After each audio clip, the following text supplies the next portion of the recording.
Hi, my name is Landon. Hey everyone, my name's Jay. Hi, my name is Jace.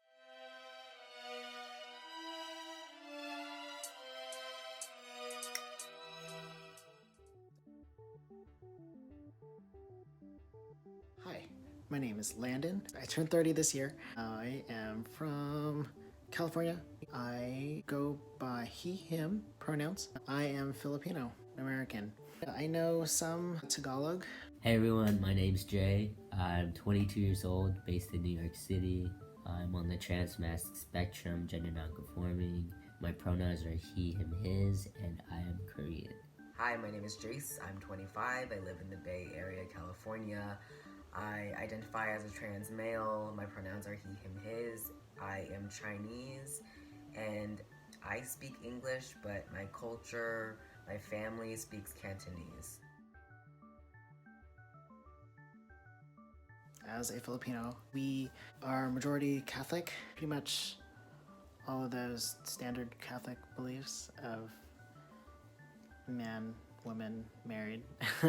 Since I pretty much just grew up as Filipino American, not traditional Filipino, but still like upholding some traditional Filipino beliefs just because my parents are Filipino and from the Philippines, grew up there and whatnot. They're not super old school Filipino as far as being Filipino and trans.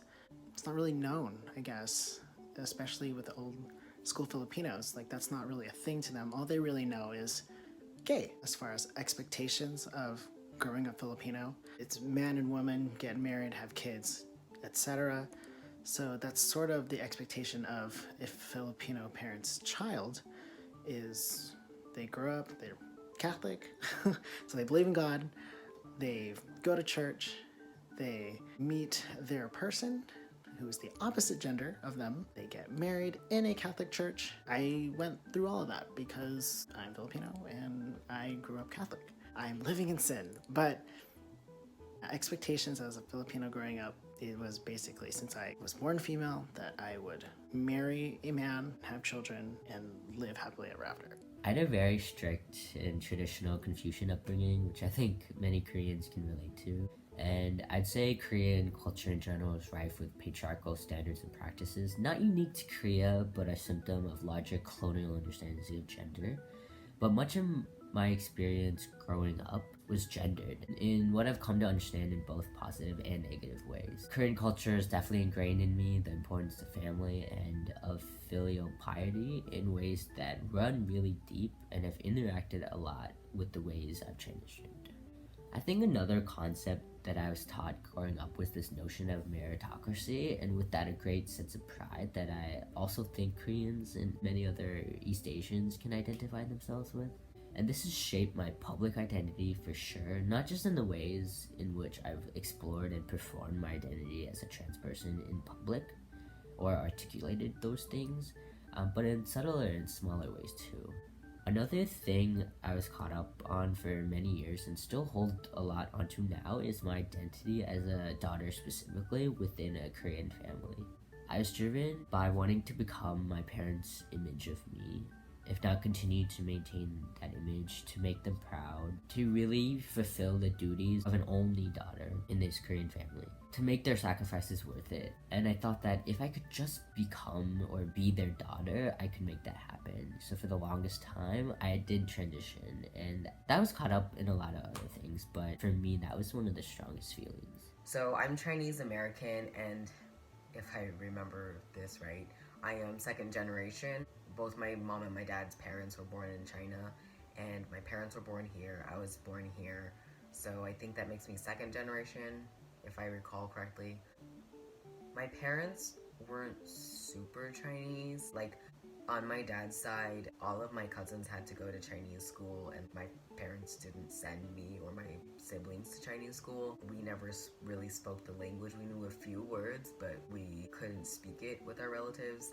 The cultural expectations of being Chinese is study hard, work hard, do everything for your family. You know, you owe your family to do good, and you owe your family to basically bring honor upon your family. Like kind of how it is in Mulan, where Mulan is bringing honor to her family. I know that's a really cliche example, but honestly, that is Chinese culture. It's very much like you should do this because your parents made all these like such said sacrifices for you. I think that more is brought upon people who are first generation and their parents were born in China, whereas my parents were born here in America. So it's a little bit different. In May, I attended QACon, Queer and Asian Conference, that's held at UC Berkeley. And there was a speaker talking about navigating parents when coming out goes left. And one of the things that they said was, as good Asian children, we are taught we're not allowed to have boundaries. And then something else on top of that is at a Queer Nation retreat that was held by San Jose State University, there was a speaker talking about like consent and power dynamics, like just general consent. And the speaker asked, how did you learn about consent, like just general consent, and how is it present in like your Asian culture? And it's not really. Like if your parents or an elder gives you food like dim sum or something, you're supposed to accept it. It doesn't matter if you're full, like that's Asian elders' way of showing love. So if they give you something like food, that is their way of showing love. That is their way of showing affection, because we don't really say it with words of affirmation and things like that, like white families do. So in that way, you're taught that you're not allowed to say no. You're taught that you're not allowed to have boundaries, and you're taught that you need to like live up to like the Asian elders, like viewpoint of you and of how you should be, and of their past previous like cultural experiences of what their parents and their grandparents taught them and so forth. There's also custom cultural wear for like weddings, and for the guys I don't know what it's called, but it's similar like fabric, the like Chinese fabric. There's like a coat, and then there's like trousers, and then there's like the shoes and the little hat. And for girls, it's just like the cheongsam, maybe some shoes. So there's also like cultural clothing that we're supposed to wear at weddings. Not like all the guests, but the couple getting married, and hypothetically, you know, assuming that that is like male and female.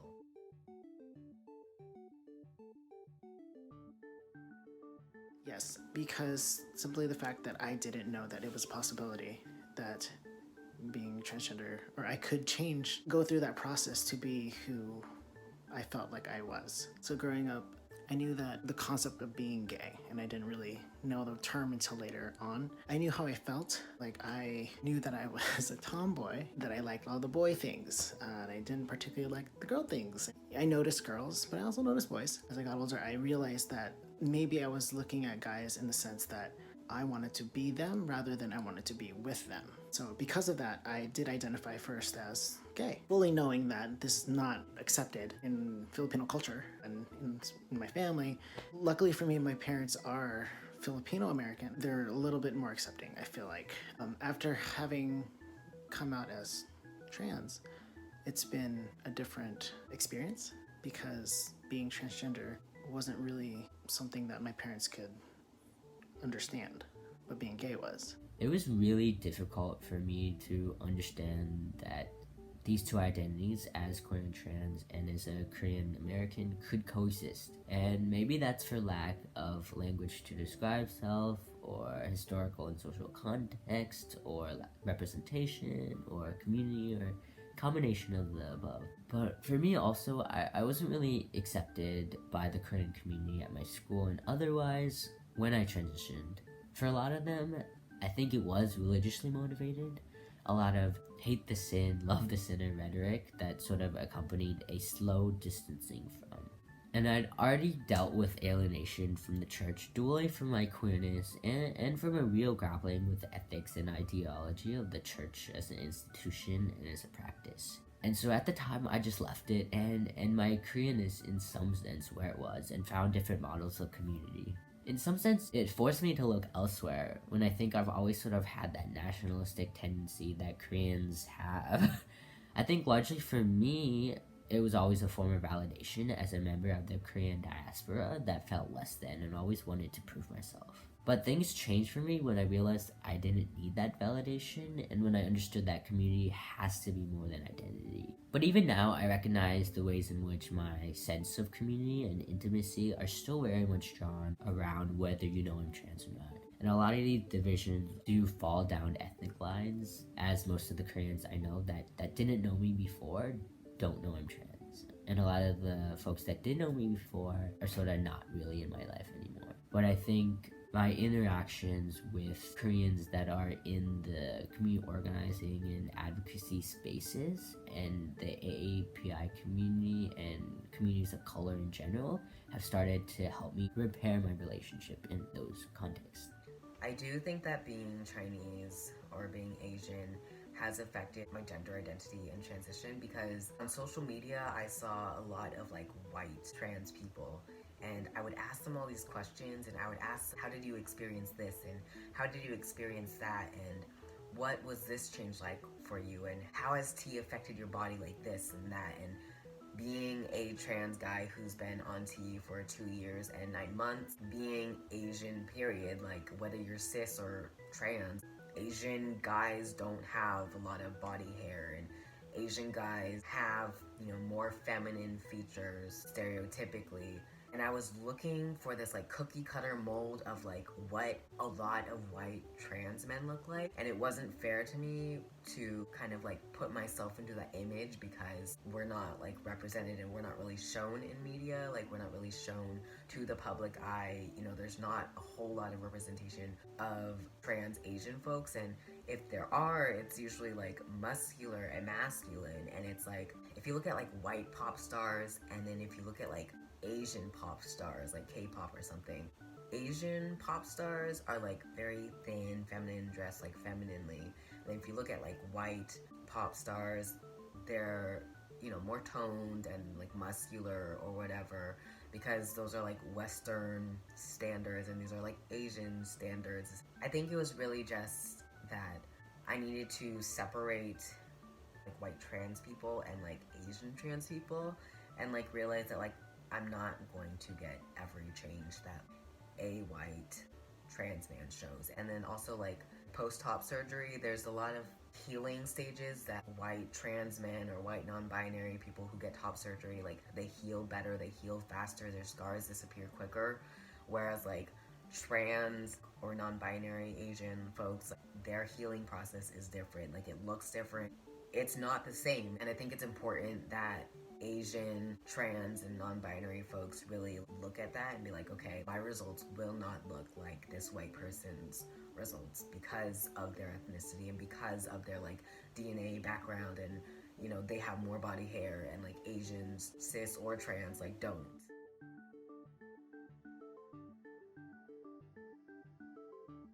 As far as cultural language affecting my transition and my identity, sort of, because as far as in the Filipino language, Tagalog, we have gendered identities or titles. Like for auntie and uncle, we have tita and tito, or ninang and ninong. I never really knew how to express myself as queer or trans in English, never mind in Korean. I think the closest I got to that was when I was in high school. My grandma asked me if I was a lesbian, and I haven't had those conversations with my grandparents, and as sad as it is, I don't think I ever will. And even with my parents or other family members that are younger and who speak English, it's sad to realize that even without a linguistic or physical language barrier, there's so much that can't be said.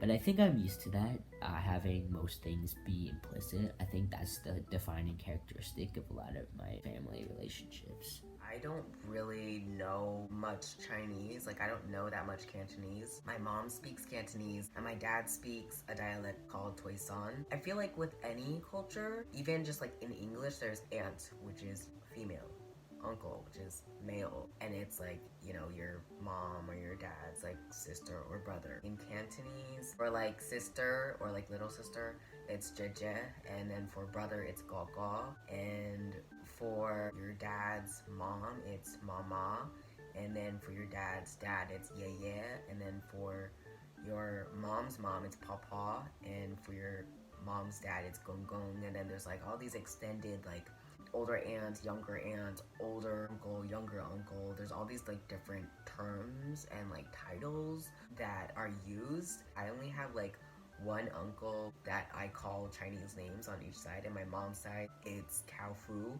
And on my dad's side, it's Suk Suk. So I don't know what the other terms are.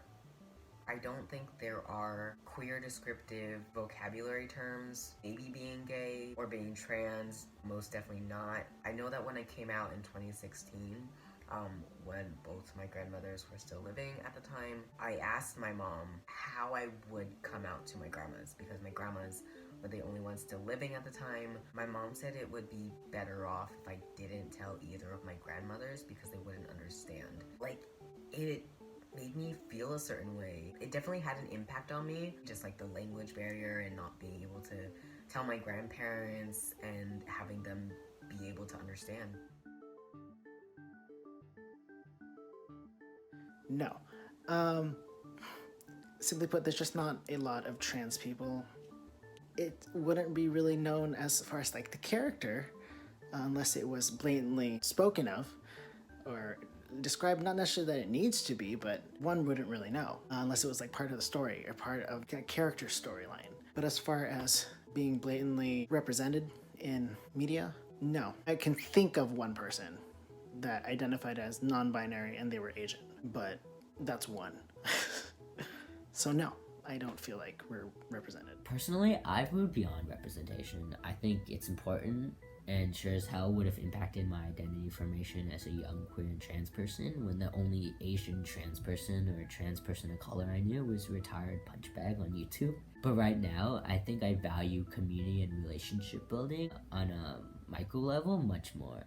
And I've really opened myself up as an informal resource for questioning queer and trans Asian folks, and have built many friendships with people this way because media is ultimately a projection, and I don't see myself, but I haven't seen myself in mainstream white queer spaces either, and so I don't think that that's really the goal. It's nice. I think the reason it's nice is this certain relatability component, and if media is a conduit to letting people know the possibilities of being, and specifically of not being alone, I think it served a function and certainly would have served that function for a younger, more isolated self.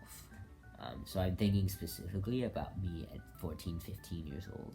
But I also wonder how we work towards a place that is safer for queer and trans people, for trans people of color, for trans women, for black trans women, and also the safety of our own communities. And not just in this projection or imagination where it's okay for us to be on screen in a box in a palatable narrative. Because I wonder who in our community is given a platform and what narratives are valued. I'm very cognizant of any content that I produce as a queer and trans person, particularly of color. I know what's palatable and will get likes, but I don't want that. It's an awfully reductive way to look at gender and transition and being itself, and I'm not interested.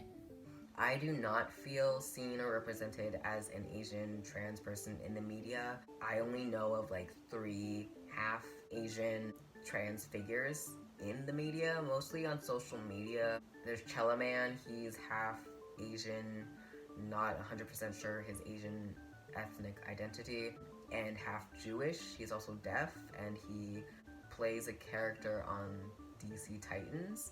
And Skylar Baylor, who's half Korean, half white, he was on Harvard's swim team. And Ian, I don't remember their last name, but they played Buck on the OA, and they look half Asian. They could be full, I don't know. And 3 is not a lot. The other thing is, there's mostly white trans people in the media, whether it's trans male or trans non-binary. A lot of them are masculine and manly and toned looking and presenting. And like, yes, I am trans masc because I am a trans male, but I am also feminine. And I don't think that there's anything wrong with that. I know a lot of people do. And I just feel like there's so much pressure to look a certain way and be a certain way, like even in the trans community, coming from both trans and cis communities. There's a lot of like, if you don't look the part, you aren't it, like you aren't trans binary or whatever. Generally, I think that the trans community, like FTM magazine or like them, needs to show more stereotypical thin like Asian trans folks, or like bigger bodied like, Asian trans folks that aren't like super muscly or super toned, because like Asian bodies, like our bodies aren't built the same way as like white people's bodies. Like whether you're cis or trans, it's not built the same. Whether you decide to go on T or not is your own choice, but like T redistributes your fat, like helps build like more muscle tone or whatever, so you will look physically more toned. I feel like a lot of stereotypical thin Asians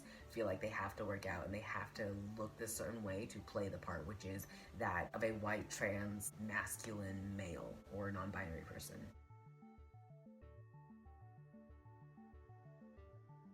The experience is, I feel, relatively different because of the cultural differences. There's many different Asian cultures and different expectations in each culture. And ultimately, being transgender or gay is not accepted. Being a white trans and gay person is more accepted just because of how it's represented in media and what their accessibility is to information and whatnot. But growing up with a different culture on top of, say, like an American culture can really kind of mess with you a little bit, or a lot of it. Some things can contradict one another. Having to follow through with your kind of core ethnic culture background beliefs and expectations don't always coincide with growing up in America, where so many things are accepted. As far as my experience, I kind of didn't really go the route of trying to fulfill those expectations of being Filipino, mainly just because that's who I am. This is me. I don't need to follow what other Filipinos do or other Filipino Americans do. Being a white person, transgender, going through the transition process, I feel like they have more support because they more than likely will have a lot more accepting family because of most likely their family grew up here in America where things are okay. I guess in certain parts, especially like in California, more than likely they will have a bigger support system than, say, someone of color, because more than likely that their family is from that country that their cultural background is, you know, and immigrating here with their own values from their culture and their beliefs, they're not the same, obviously. Just because whomever the person of color was born here in America, that doesn't just wipe out their culture. Therefore, they're expected to still follow that. And with that makes it difficult for them to transition. Unlike a white person, they will have that support and they will more than likely be able to do what they need to do. Like as far as transitioning, like surgery, like their parents will probably be like, yeah, go for it. You know, I'll help you during your recovery. I'll be there for you the whole time. But like with my surgery, like I had a hard time trying to bring it up to my parent, well, my mom, basically, because I knew how hard a time she was having with my whole transition process. And I wanted her to know that it was happening, but I also didn't, because in the back of my head, I felt like she wasn't going to be there because she didn't support this whole process that I'm going through. Luckily enough, when I did tell her that, she did offer to be with me, and she was there for a little bit. And it's kind of just been a hard process with her because she is Filipino. I don't feel like she's hardcore Catholic, but she chooses when to pull that Catholic card.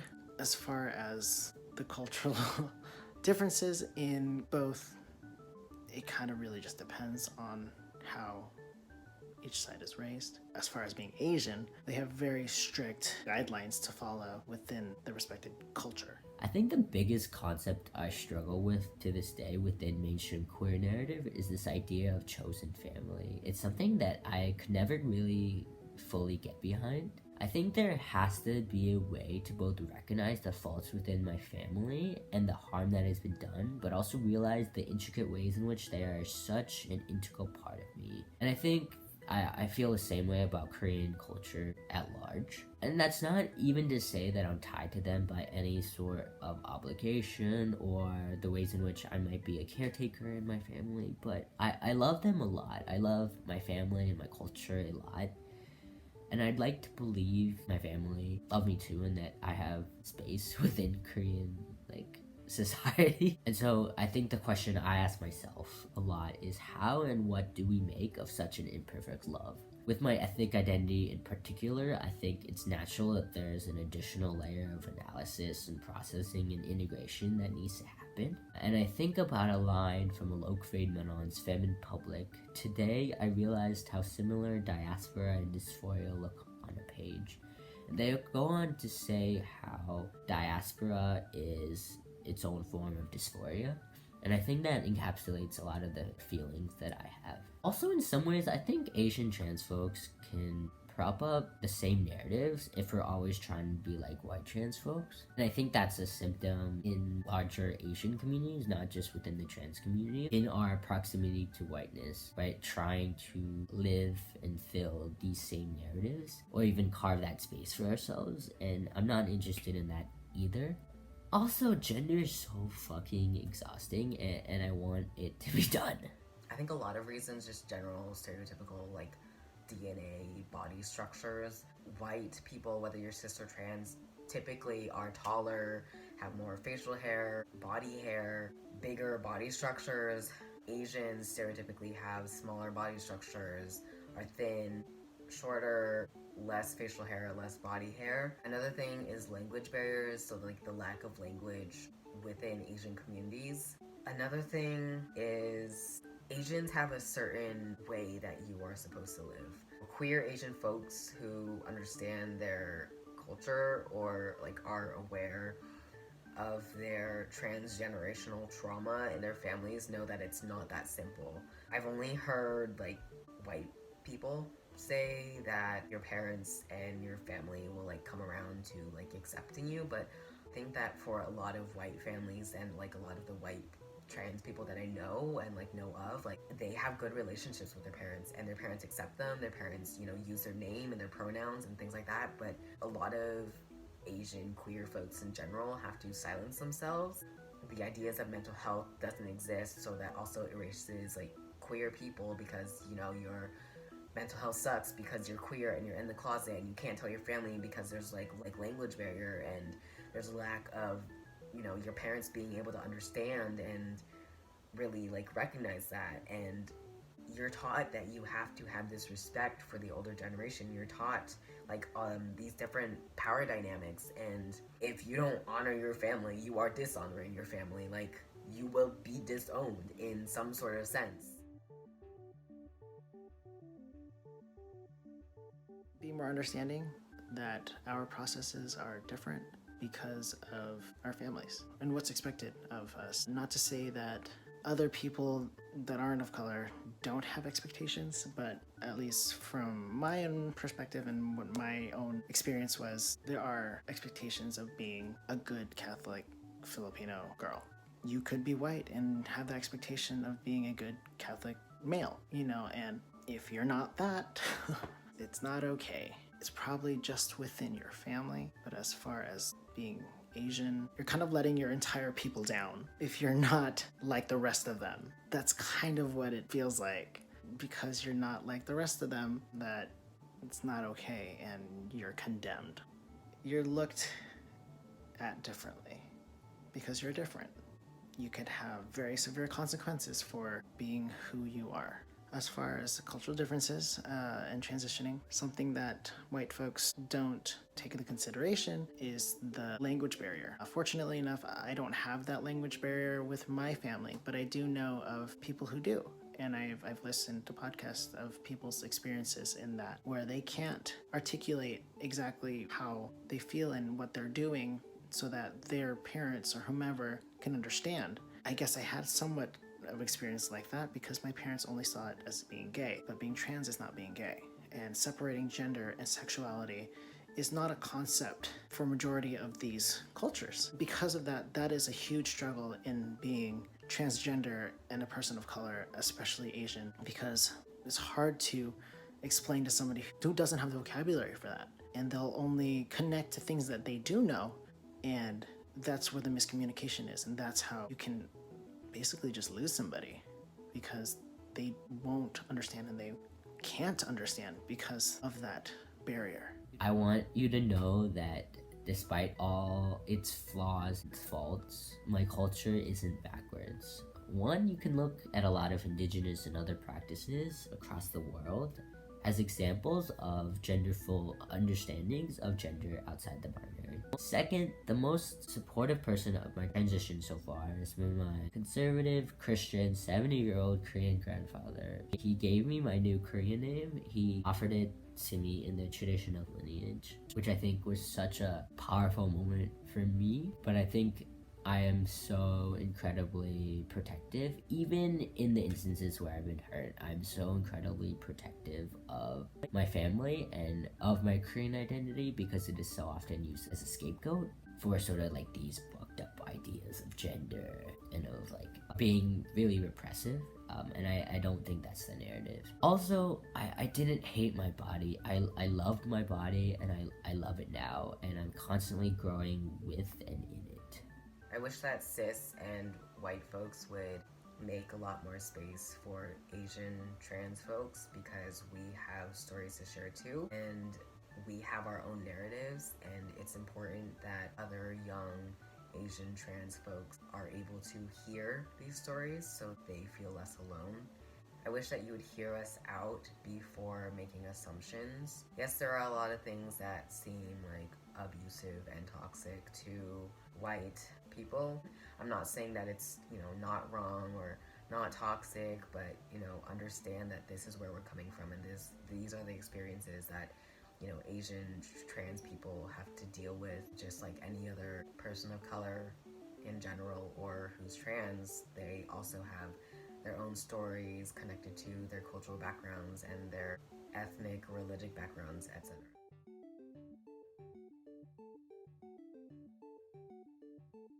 Hang in there. If your family isn't supportive and your family isn't supportive and you're not of age to basically move out or don't have the means to move out, it's not the worst thing to be in the closet. And that sounds bad, but safety is always the most important thing. You have to sort of go to your resources. I'm speaking of finding basically people who can support you. It will suck. Of course, it'll suck when you're being at home and nobody supports you or nobody just knows. But outside of that, find a family, basically. I found family. If you know how your family will react and you know that it's going to be bad, like if it'll turn to being abusive or to that extent, it's not the end of the world to just hang in there for a little bit until you can get out of that situation. It sucks. It will continue to suck until you can get out of that and find your community, your people that will support you no matter what. And they'll listen. Sometimes that's all you need, is someone to listen to you. But, reach out and find people that you can talk to and be you with. There's a ton of people who have gone what you're going through. Just remember, you're not alone. I'd say know your history. Queer Asian Americans and queer trans people of color have been around, have been at the front of a lot of these fights, actually. I would say don't just follow white binary trans guys or feel like you have to be like them. I wish I really would have questioned my internal versus social identities at a younger age. It definitely would have sort of impacted the way in which I view community and identity and the ways in which those are linked. I'd say destroy the notion that you transition once or you have to completely transition or whatever that package is defined as, or that your transition is ever over. There are a lot of spaces where people still use my birth name and she, her, and I've come to be okay with that, at least in certain senses, to be okay with that dissonance. For example, my cousins call me unni, which is a gendered relational term from a younger girl to an older girl. And finally, I'd say, work hard at the communities and the relationships that you want to build, and recognize the ways in which that will very much shape how you understand your own gender and identity and place in the world. I think there are so many resources out there, and once you realize that you can claim a space for yourself just by knowing your history and knowing that there are other folks out there, that's a really powerful thing. But thanks for watching. I'm sure we can link Instagram and YouTube below, but feel free to reach out if you ever have any questions or want to chat. I'm really open to that. Alright, thanks y'all, bye. It will get easier when you find people who can be your chosen family. It is hard to not have your direct family support, but it is more important for you to feel safe and to come out when you're ready. Your safety is always number one. I would tell my younger self that it's going to be okay, that I don't need to get around this idea that my direct family needs to support me, because there are plenty of other people that will. You will find relationships and community, and that will make you stronger. Thanks for watching.